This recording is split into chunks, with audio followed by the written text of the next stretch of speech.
How to securely delete software update on iPhone and iPad. In today's video, I'll show you how to securely delete the software update on your iPhone or iPad.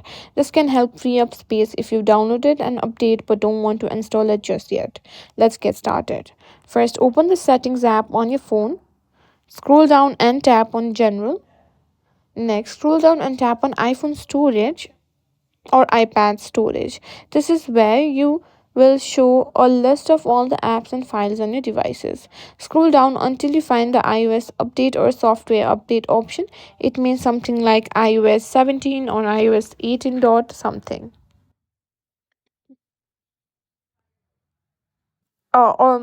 Now tap on the software update option and then you'll see a delete update button. Tap it to delete the software update from your device. A pop-up will appear asking if you're sure you want to delete the update. Confirm the deletion by tapping delete update again. After deleting, return to the iPhone storage page and verify that the software update is no longer available.